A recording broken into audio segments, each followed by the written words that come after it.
Hello, my wonderful viewers. Welcome back to class.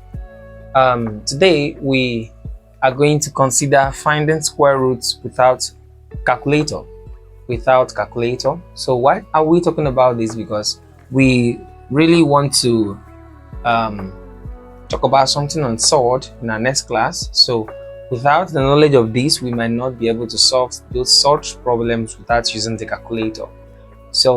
And that is finding square roots without the calculator. So let us take a look at this problem. Find the values of each of the following, and we're going to be using what we call prime factorization method.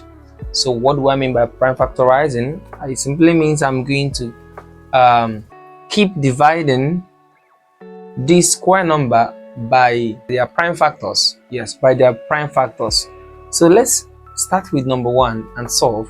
So we have the solution. We have root of 100 is equal to that. Already I know what the answer is. The answer is actually 10, but let us prime factorize 100 and then get our result. So I have my 100. Now the question is, what is the least prime factor of this? The least prime factor of this, or the least prime number that can actually divide 100.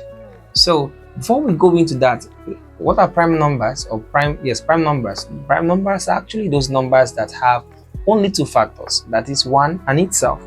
So examples of prime numbers we have okay, let me write them down first. So we have examples of prime numbers.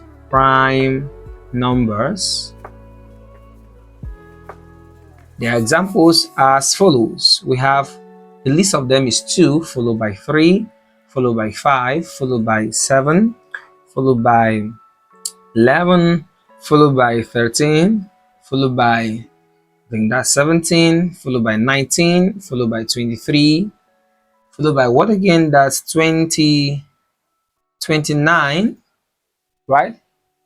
And so on and so forth. We have 31, etc. So all these set of numbers are prime numbers. So when I want to find the square root of 100 like we wanted to find, we have square root of 100. So let's assume we don't know it and we want to prime factorize. So we have our 100 over here, and we start dividing 100 by the least prime factor. That is, what's the least prime factor that can divide this? And that's 2. So we start with that. So use 2 to divide 100. 2 divided 400 is going to give us 50, because 2 divides 10 is 5, and we bring down our 0. Then we'll go ahead again. 2 can go into 50. 2 in 50 will give us 25. Right? Yes, 5 can go. That's the next prime factor that can divide this is 5. So we'll take a 5 here, will give us 5. Then 5 again into 5 is going to give us 1.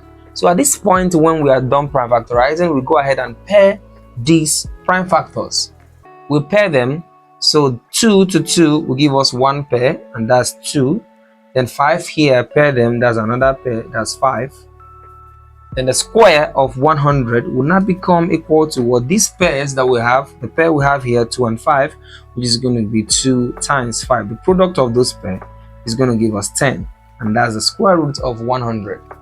Using prime factorization, this works for all. Now let's go over to number 2, which is the square root of 144. I already know the answer to this, because the answer is 12, right? Because 12 times 12 will give us 144. But let's use prime factorization method to do that. So prime factorizing 144. Let's go. What is the least prime number that can divide this, or a prime factor of this is 2. So you know, when a number is divisible by 2 is when the number ends with an even digit. So we go ahead and divide 2. 2 in 14 will give us 7. Why 2 in 4 will give us 2? Again, 2 can divide this number. 2 again. 2 in 7 is going to give us 3, remainder 1. Then 2 in 12 will give us 6. We can use 2 again. 2 again. 2 in 3 is going to give us 1, remainder 1. And 2 in 16 becomes what? 8. Then we can use 3 now. 3 can go. Or we can actually use 2 again. 2 in this is going to give us 9. Yes, at this point 3 is the next prime number that can divide, so we use 3. 3 in 9 is 3, while 3 in 3 is 1. So I'm done prime factorizing, so I'll go ahead and take the product of the pairs. So let's pair them. 2 to 2, that's a pair. 2 to another 2, that's a pair. And 3 to another 3, that's a pair. So at this point, the square root of this becomes the product of all these pairs we have here. So that will give us 2 times 2 times 3. And of course, 2 times 2 is 4. And 4 times 3 is going to give me what? 12. So that's how we find this. Now let's also jump into the next one quickly. Square root of 1225. Now somebody may actually be looking at this number. Is it a perfect square? Of course, this is a square number. We will get a single number after finding the square root. So if you don't know how to prime factorize, you may find it difficult by looking for factors. You keep on looking for factors with your calculator and thereabout, wasting a whole lot of time. So but with prime factorization, we can get our answer in a jiffy. So let's jump into it. Numbers, letter C, right? That's A and that's B. The next one is the square root of 1225. So let's prime factorize that.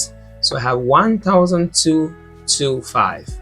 Now looking at this number, we'll ask ourselves a question, and that's the question, which is what prime number can divide this number, right? The number ends in 5. Of course, 5 can divide, but let's check if the number is divisible by 3. Okay, for a number to be divisible by 3, that means the sum of the digits should give us a multiple of 3, and this to this is 7, this to this is 9, and this plus this is 10. So 3 can divide this number. So we'll go ahead and jump into 5, which is the next prime number. So 5 can divide. We use 5. So starting with 5, we'll say 5 in 12. 5 divided by 12, of course, is going to go twice. It's going to go 2 times. Remainder what? 2. So we'll take the remainder to the next number. It becomes 22. And 5 divides 22, or 22 divided by 5. I think that will give us 4. 4, remainder 2. So we'll take the 2 to the next number. It becomes 25. Then 5 in 25 is going to give us 5. Right, that's perfect. Again, 5 can divide this number. 5 can go because the number ends in 5. A number that ends in 0 and 5 is divisible by 5.